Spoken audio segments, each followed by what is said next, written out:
listener production. Hey, Tara Cassidy with you, and welcome to The Briefing. As Australia belatedly throws its support behind the US in its surprise attack on Iran, questions are mounting over whether our own intelligence helped guide the very bombs that escalated the conflict. It's highly likely the US used a joint Australia-US facility in Pine Gap to help with this attack. We didn't know about it. Definitely the Australian public doesn't know about it. It seems that our Prime Minister is more comfortable Donald Trump knowing military secrets about what happened in Australia rather than the Australian public. I mean, it's obviously embarrassing for the Australian government that they weren't even given a heads up. That deep dive into whether Pine Gap, a top secret military base in the middle of Australia, has played a role in conflict across the Middle East and why we don't know about it is coming up in the second half of this episode. First though, let's get into the headlines with Chris Spiru. It's Tuesday, the 24th of June. Hey Tara, and to you listening, Iran has officially retaliated against the US, targeting its largest military base in the Middle East in Qatar. Around 8,000 personnel are stationed at Al Udeid, southwest of the country's capital, Doha, with Qatari officials this morning confirming the base had been evacuated, missiles intercepted, and no one killed or injured in the strikes. The country, which is a central transport hub for many Aussies heading to Europe, has temporarily closed its airspace, as too has the United Arab Emirates, Kuwait, and Bahrain. Citizens from the US and UK in Qatar are being advised to shelter in place, advice which is expected to flow on to Australians this morning. Now, Iran had promised retaliation like this following the US's strikes on 3 of its nuclear facilities over the weekend, Chris. Why has this base been targeted? Yeah, like I mentioned, it's the US's largest base in the region and it has been used by the US and its allies for a lot of its air operations in the region. In fact, it's the headquarters for air operations in the region. It's highly active with personnel from the US, the UK coming in and out as they please, essentially. It's also played a critical role since the Iraq War in 2003, supporting everything from surveillance missions to receiving, refueling and launching fighter jets in a bunch of conflicts. So think Syria, Afghanistan. This is a very, very central base. As to a US response, we know from all the chatter from the top defense personnel, they promised any Iranian attacks on military bases will be responded to in kind. We haven't got an official word from the White House or from Donald Trump just yet, but Qatar has said it reserves the right to respond directly.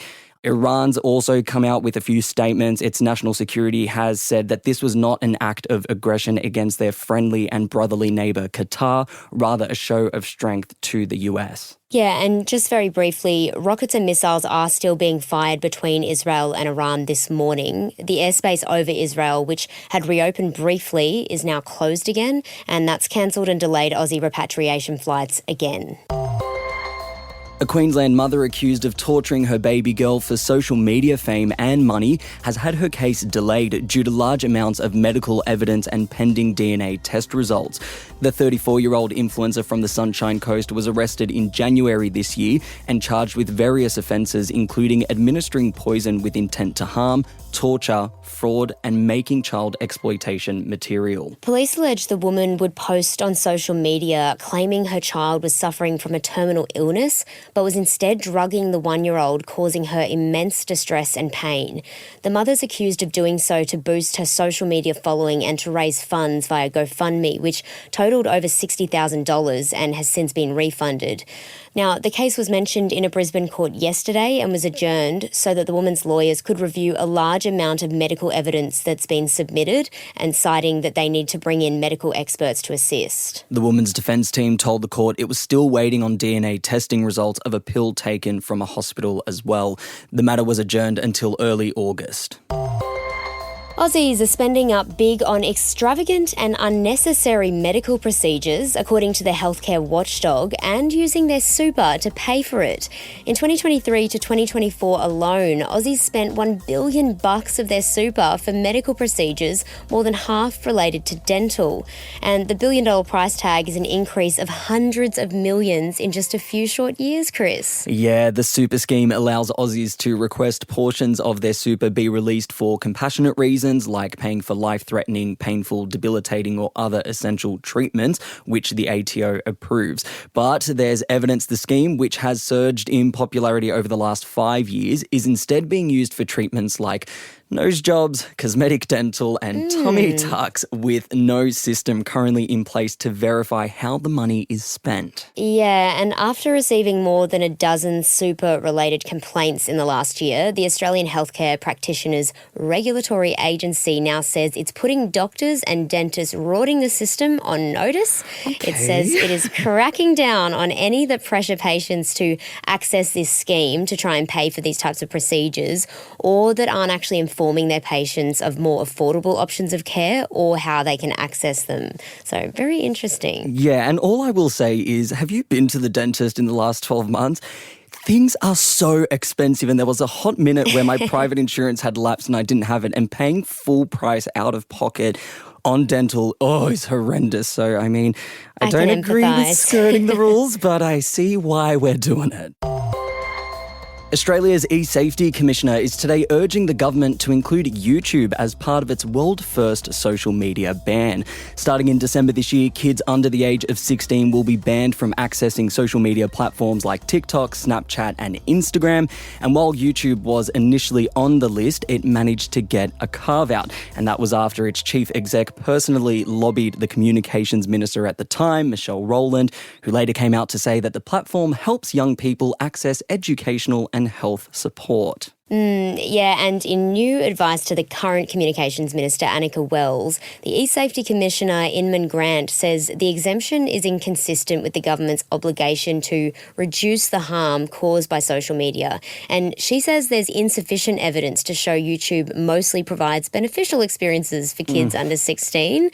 And the commissioner is expected to address the National Press Club today, where she will discuss that ban more broadly, as well as the YouTube exemption. Yeah, I love that this is doing the rounds again. At the time, it kind of sent the social media world into a frenzy. Meta, TikTok and Snapchat were filthy at the exemption. And I actually think it was TikTok's Director of Public Policy in Australia and New Zealand at the time who said it's akin to banning the sale of soft drinks to minors and exempting Coca-Cola, which I absolutely happen to agree with. Agree. Yeah, I absolutely agree. It's one of the most dominant platforms, and that's one of the ones that kids are spending the most amount of time. And I think it'd be very easy to go on there and find problematic content. Like, you could spend about 30 seconds and depending on what you search.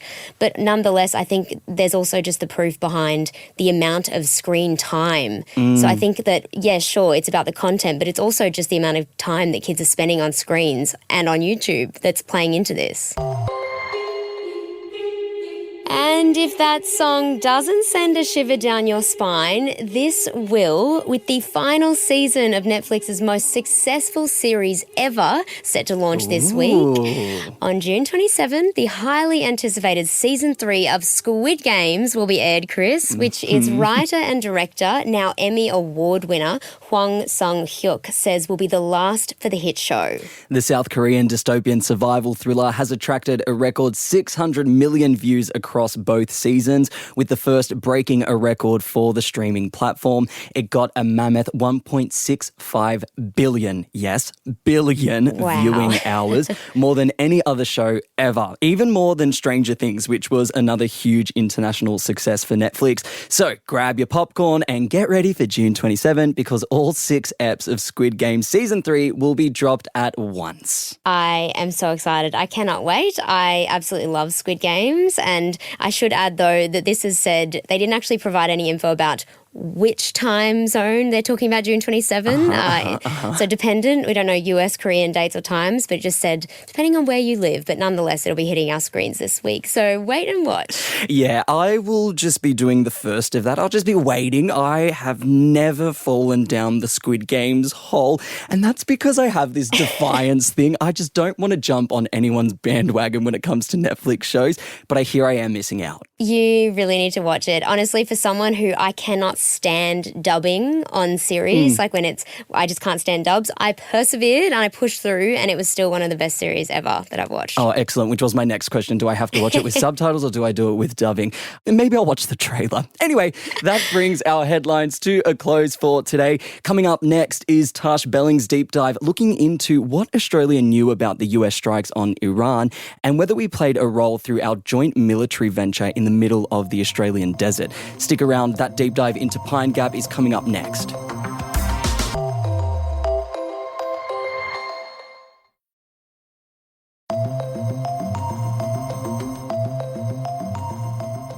Hi, Natarsha Belling with you. Calls are growing for the federal government to come clean over exactly what it knew about the US attacks on Iran's nuclear facilities. The Prime Minister at a special news conference yesterday refused to confirm whether our authorities were given a heads up about Operation Midnight Hammer, like British Prime Minister Keir Starmer, or whether the top-secret US-operated intelligence facility at Pine Gap in Central Australia was part of the US mission. Greens Senator David Shoebridge says the US strikes are a dangerous escalation in the Middle East with serious consequences for the rest of the world, including Australia. Senator, thanks so much for joining us. We saw the Prime Minister hold a news conference yesterday morning in regards to, firstly, officially supporting the US attacks on Iran. What are your thoughts about the government's position? Well, look, it was an extraordinary statement from the Australian Prime Minister. Pretty much every respected international lawyer has said that these attacks are illegal. Unilateral attacks on a sovereign nation like this, unless there's some compelling imminent threat to that country that's made the attack, they're illegal at international law. And, you know, to watch our Prime Minister largely parroting Donald Trump's talking points to justify the third openly declared US attack in the Middle East just in this century, probably more if you include Yemen and other countries, but to uncritically follow Donald Trump down this path to war in the Middle East, I think I'm not the only Australian thinking, are you really speaking to our values and are you really speaking to Australia's interests, or are you just parroting Donald Trump? There's a famous quote saying the first casualty of war is the truth. There is a lot of speculation and a lot of criticism saying what evidence, concrete evidence, do we have of Iran's nuclear capabilities or nuclear weapons, and even there's been some conflicting evidence from within the Trump administration. Some of his intelligence says there's not the nuclear weaponry that we first feared. What are your thoughts about this? Do you think there isn't the evidence? It could be another scenario of weapons of mass destruction? It's a low trust environment, right? But, you know, you ask yourself, who would you be trusting at moments like this? Well, one place I would go would be the International Atomic Energy Agency that has said repeatedly, first of all, don't attack nuclear facilities because it's incredibly dangerous and is incredibly bad precedent for the world for the obvious reasons. You can have radiological spills which may flow over into other countries. But they've also said very clearly that they have no evidence that Iran is in the process of making a nuclear bomb now. Now, they have said that Iran has not been fully transparent as they would want them to be under the reporting requirements they have. But as they said that, and since they've said that, they have repeatedly said there is no evidence that Iran is building a nuclear bomb or has an intention to build a nuclear bomb at the moment. That is also, of course, what the United States security agencies had said, including from Trump's own national security advisor, in the weeks and months leading up to this. Again, no evidence that Iran is engaged in making a nuclear bomb, nor is there evidence that the regime has decided to make a nuclear bomb. Of course, you know, since in the last week, Donald Trump has obviously strong-armed some elements of the national security agencies in the United States to slightly qualify that statement. But, you know, who would you believe? Donald Trump, as parroted by Penny Wong and Anthony Albanese, or the International Atomic Energy Agency? And I believe the International Atomic Energy Agency. And, you know, this most recent round of attacks started with Israel's attacks. They were all justified by Benjamin Netanyahu, who said Israel is about to, you know, build a nuclear bomb. He had no evidence that he put to the international community. And, You don't have to be a foreign affairs expert to just do a basic Google search and find that Benjamin Netanyahu said first in 1992, then in 1996, and then repeatedly ever since, in like 6-yearly intervals, that Iran is about to build a nuclear bomb and that justifies attacks. So, yeah, we do feel to be living in this disturbingly post-truth world, and it's even more disturbing when we find our foreign minister and our prime minister leaning into that. The Prime Minister did appeal on a number of times during that press conference for diplomacy, dialogue and de-escalation. Do you think Australia will be dragged into this expanding war and escalation in the Middle East? Well, to have our Prime Minister in the same breath say he supports a massive escalation by unilateral attack by the United States against Iran, supports dropping the world's largest conventional weaponry on Iran, says that's great, tick for that, without addressing the fact that it's contrary to international law, without addressing the fact that the International Atomic Energy Agency has said they're not justified and don't do it. He then spins in the same press conference to say he supports de-escalation and dialogue and peace. So it's like some kind of episode of a George Orwell novel. War is peace, peace is war. Of course we support dialogue. And Greens are a party that believes in peace and non-violence. We support dialogue. We support de-escalation. But much of the world will be shaking their heads when the Australian Prime Minister in the same press conference says he endorses unilateral massive military attacks and peace and dialogue in the same sentence. It does Australia no credit. It does him no credit. We should be doing everything we can to support dialogue and have a dialogue based on truth. But when countries are attacked like this, domestic political pressures can make it incredibly hard to just simply, accept a foreign country attacking you in breach of international law and then just simply re-engage in dialogue. It makes it incredibly difficult for a country to do that. In regards to the changing geopolitical landscape, the bottom line is, one may argue, we need the US more than the US needs us, especially in this ever-changing world as we see the rise of new superpowers. How do you think we should deal with the US as an ally? Well, this current conflict is showing how much the US needs us because, Prime Minister Albanese, Foreign Minister Wong have been repeatedly asked the role of Pine Gap in targeting and delivering this most recent attack on the United States. And they keep falling back on national security and secrecy and saying things like, well, it was a unilateral action by the United States and what happens in Pine Gap is with the full concurrence of Australia and refusing to answer the most basic question about how much critical joint US-Australian bases, and at the top of that is Pine Gap, were used in this most recent attack. We are deeply concerned that with the statements that the Prime Minister has made and the Foreign Minister, that we will find ourselves being just dragged into another US war in the Middle East. Now, being dragged into the next US war does not make us safer. And we've had Richard Marles say, as recently as last week, and he's the Defence Minister, say that because of our relationship with the United States, because we have multiple US bases here, because we're in the middle of building the United States, a $1.7 billion nuclear submarine base for them off Perth, which they want up and running by 2027, because we have nuclear-capable B-52s positioned in Australia, because we have US Marines positioned in Australia, that we will inevitably get dragged into a future war if one happens between the United States and China. And China is our largest trading partner. We don't have a military beef with China. We don't want to be involved in a war with China. But because of our relationship with the United States, because of AUKUS, our Defence Minister says we will get dragged into the next war with China. So far from our relationship with the United States making us safer, it's putting large targets on Australia. If you build a nuclear submarine attack base off Perth designed to be pointed at China, if you have a critical US intelligence gathering agencies at Pine Gap, and we then get dragged into a war with China, that puts a target on Australia in a way that we would not have absent the relationship with the United States. Senator, in regards to Pine Gap, if you can just break it down, how critical is that for intelligence with the US? Well, Pine Gap plays a critical role because, literally in this half of the planet, if you like, It's the primary communication device between Washington and the US military. We know that it has been used previously for targeting of military attacks by both Israel and the United States in the Middle East. We know that it can be used to extract data from people's mobile phones and email devices. It literally has a very critical role in both gathering information from different US spy satellites and electronic assets throughout the world, and then disseminating them back to Washington. It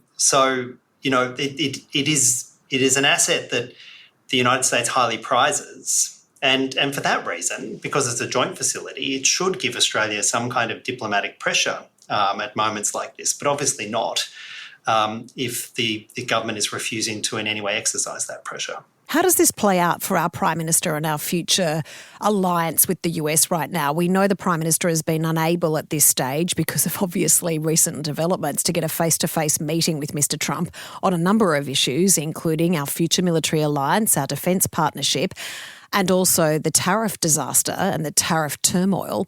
How do you think this plays out for us moving forward? Because the Prime Minister also would not confirm during that press conference that Australia was given a heads up of the attacks, but the UK was. The British Prime Minister was given a heads up. Yeah, I mean, if you want proof of our, subservient status to the United States, it's highly likely the US used a joint Australia-US facility in Pine Gap to help with this attack.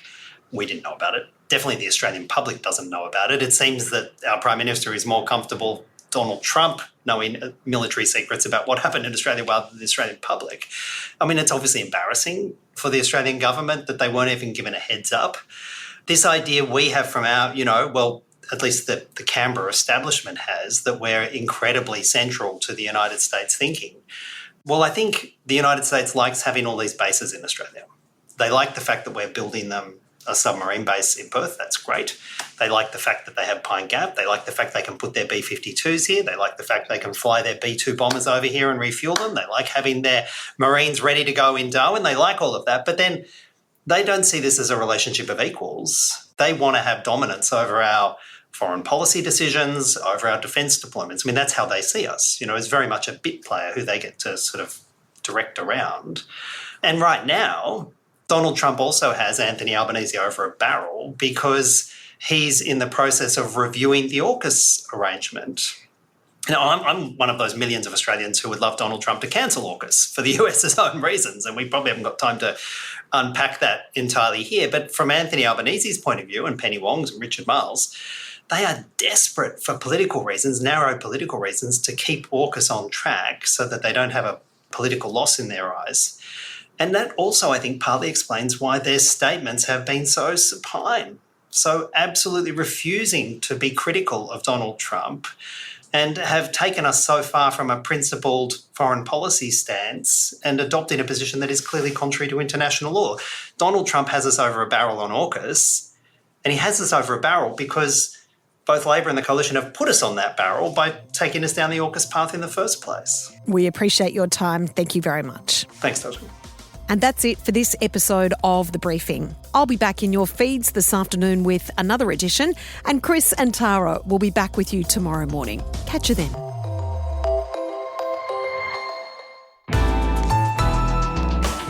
Listener.